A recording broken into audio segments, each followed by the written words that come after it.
Hello, citizens of the multiverse, and welcome to this week's episode of Comics Insider. Now, if you've never been to the channel, welcome to DarkKnightNation. Here we like to do story analysis, character dissection, and just break down the things that you and I both love about comic books. Now, today is going to be a really short, quick episode, as we're going to be going over one of the stories from the monumental Detective Comics number 1000. So the story we're going to be talking about today was the introductory piece, written by tenured Batman creative team, Scott Snyder and Greg Capullo.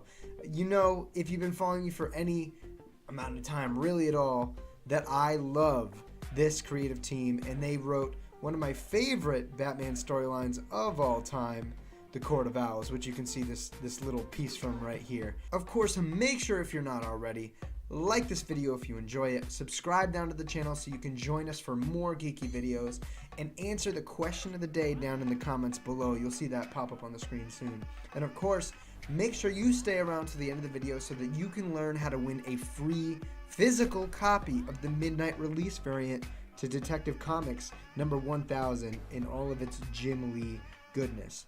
Now, without further ado, let's get into Batman's Longest Case by Scott Snyder and Greg Capullo. Batman's Longest Case opens up with a Caped Crusader closing in on a case that has been at his fingertips since the very beginning of his career, and by that I mean his actual first case recorded in the Golden Age, which is belovedly named The Case of the Chemical Syndicate from Detective Comics number 27. Now, immediately, I'm really liking where this story starts off because we are grounding it in Batman's history, and obviously being an anthology story, the history of the character is super important.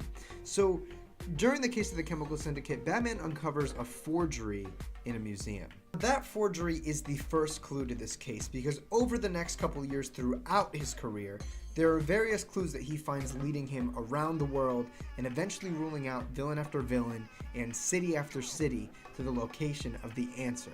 His final clue leads him back to an apartment in central Gotham, because of course, that's where it all started. Using his detective skills and a various number of things that I wish I could do, Batman takes a walk down a hidden corridor, preparing for what could potentially be the most dangerous scenario he has ever faced. As he turns the door, Batman is greeted by a host of DC's greatest detectives welcoming him to the Guild of Detection, this hidden group of the DC Universe's greatest crime solvers, which is purposed with solving the universe's and even the multiverse's biggest unsolved cases, from celestial cosmic phenomena to the far reaches of space and its darkest depths. What I really like is that this kind of embodies this sense of wonder and chase of solving mysteries, which is, you know, so essential in being a detective and seeing that Batman is the world's greatest detective. I love that Snyder here is really just embracing, I guess, a component of what it means to be a detective in the DC Universe. Golden Age favorite detective Slam Bradley leads him to a bookcase of several multiversal mysteries, allowing Batman to take a peek at some of the things that have yet to be solved, surprising him and reminding him about the possibilities that are out there for a detective even as skilled as him. Now, this story I found super interesting because I love the concept. I love that we're exploring some things that, you know, are, again, so essential to being a detective, and Batman being the world's greatest detective, I find this even more important. My one issue here is that Batman seemed to be the last of the party. Now, I know that in this story, you know, we do go outright and say that he's been kind of busy doing other things, and this has kind of been something he's sporadically been working towards throughout his career. But it did bother my Batman fanboy heart to know that, you know, Martian Manhunter and the Hawk people got there before he did, and some of them I could understand. You know, the Slam Bradley was a great little Golden Age nod that I think that just was super effective in helping to provide the legacy for the story, as well as mentioning, of course, the Case of the Chemical Syndicate. But, you know, you have people like Hawkgirl, which felt like, you know, she was just kind of a tag along because Hawkman was there, and Detective Chimp because he's popular in Justice League Dark and was in Dark Knight's Metal. I didn't love that, but I can't super fault him for it because that's just, you know, how he wanted to include it. Just because I have a different opinion as to who would be there first doesn't mean it's any more right than the guy who created the concept. But I love that the idea could not be elaborated upon, or we could get a miniseries out of it, and I would be happy either way. I think we got a cool resolution with this, this one panel of Batman being surprised by something, and something about that emotion that we see in that really simple panel just got me excited as a Batman fan, as a guy who likes to read these detective stories. And it just opens a lot of possibility. We're going to a place where Batman's never been, approaching things where Batman hasn't approached yet. So it just leaves a very wide, open landscape for Batman to be solving some of these cases, and I love the idea about that. It's super, super infectious. Of course, Greg Capullo knocks it out of the park, one of the greatest Batman artists of all time. Yeah, that's right, I said it. But that one panel here, and I'll bring it up in a second, where there's just frames kind of blacked out, has been like my one small complaint about Greg Capullo lately, is between that and like a lot of these random covers, it's just kind of these focal images which look amazing with black backgrounds. Maybe in this particular case there is an idea of visual narrative behind that I didn't quite pick up on.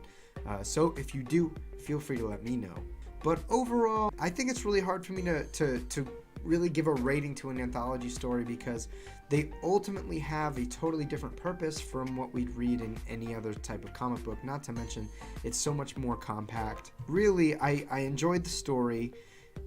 There was nothing that really, wowed me and got me really passionate, or heated for that matter. But the concept, I think, was really, really great. I love the idea of the Gilded Detection, and I love I've always been big into stuff with like the whole secret society type of thing. So, and of course, Scott Snyder and Greg Capullo doing the Court of Owls, this kind of plays to their strength. But it just evokes this certain sense of optimism and this certain sense of the grandiose for Batman to go into. And the beautiful thing about Batman is he works on so many different levels, whether it's on the streets of Gotham or out there searching the depths of the multiverse. And I think that this story really embodies the versatility of the character. So I would definitely say, either way, if you pull Detective Comics 1000, you're going to get a plethora of other stories.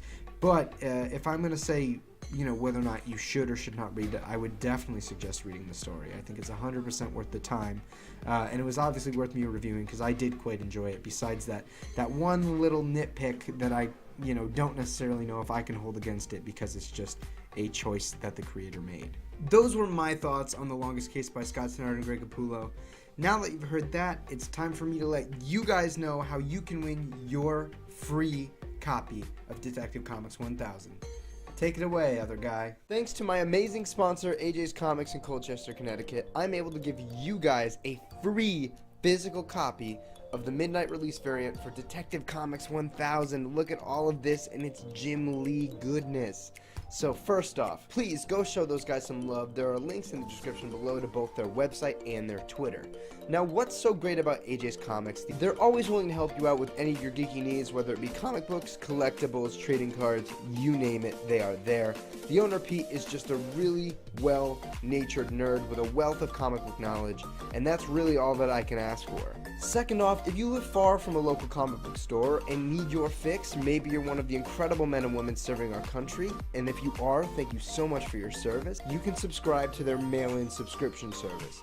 The beautiful thing is, it's all managed online. You don't have to worry about losing your pull list or worry about forgetting to let your shop know what you want. Another bonus is that if you wait for your pull list to accumulate to $100 or more, the shipping is absolutely free. Even if you live on a U.S. military base internationally, the shipping still gets that discount. It doesn't matter.